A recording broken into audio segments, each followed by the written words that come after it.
দেশের বাইরে পড়াশোনা করার জন্য আগ্রহী যারা আছেন তারা অনেকেই স্কলারশিপ নিয়ে দেশের বাইরে যেতে চান।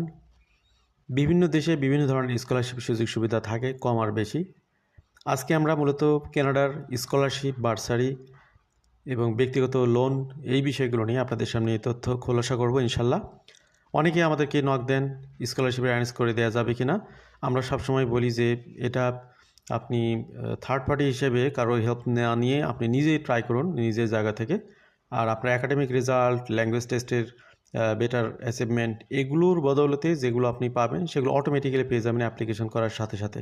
সেগুলোর জন্য আলাদা করে অ্যাপ্লাই করতে হবে না, কিন্তু অ্যাপ্লাই করার জন্য যে কাজগুলো সেগুলো আপনি আপনার ইমেল থেকে আপনি নিজেই করুন, ওয়ান টু ওয়ান রেসপন্স করুন।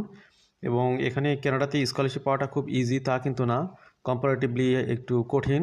যেমন আমাদের পার্শ্ববর্তী কান্ট্রি ইউএসএ যেটা রয়েছে সেখান থেকে ইউএসএ থেকে কিন্তু কম্পারেটিভলি বেটার রেসপন্স পাওয়া যায় স্কলারশিপের ক্ষেত্রে। পড়াশোনা চলাকালীন, পড়াশোনার আগে এই স্কলারশিপগুলো বেশি অ্যাভেলেবল।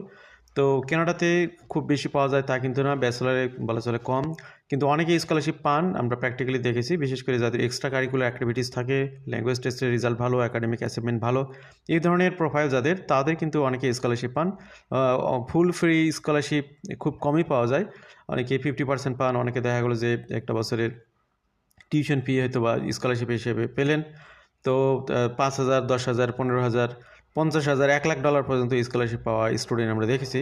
তো এই স্কলারশিপগুলো পাওয়ার ক্ষেত্রে আপনাদের নিজের জায়গার যে উদ্যোগ সেগুলো কিভাবে আপনি নিতে পারেন, কিভাবে কাজে লাগাতে পারেন। এছাড়াও আমরা যারা আপনাদের সাথে কাজ করি এখানে সার্টিফাইড এডুকেশন এজেন্ট হিসেবে, কনসালটেন্ট হিসেবে, আমরা আপনাদেরকে হেল্প করতে পারি এতটুকুই যে আপনার যদি অ্যাচিভমেন্ট থাকে, একাডেমিক কোয়ালিফিকেশনগুলো যদি ঠিকঠাক থাকে, তাহলে অটোমেটিক্যালি কিছু স্কলারশিপ আপনি পাবেন, সেগুলোর ব্যাপারে আমরা হেল্প করতে পারি অ্যাকসেপ্টেন্স লেটারের অ্যাপ্লিকেশনের মাধ্যমে।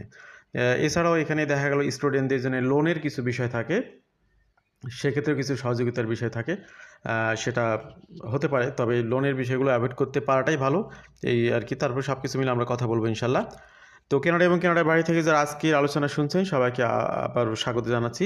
আজকের টপিকস হচ্ছে financial aid options for international students studying in Canada. তো এই ফিনান্সিয়াল এইডের বিষয়টা সবাই শুনতে ভালো লাগে, এখানে এটা যদি পেতে পারেন তাহলে তো সবার জন্য এটা হেল্পফুল হয়। বিশেষ করে 1 সেপ্টেম্বর 2025 থেকে কানাডা গভর্নমেন্ট অ্যাকোমোডেশন খরচ বাবদ স্টুডেন্টদের যে ফান্ড শো করতে হয় সেটা বাড়িয়ে দিয়েছে। এখন বর্তমানে স্টুডেন্টদেরকে একটা বড় অ্যামাউন্টের ফান্ড দেখাতে হচ্ছে প্রত্যেক বছরে এখানে তাদের থাকা খাওয়া খরচ বাবদ। এই কারণে তাদের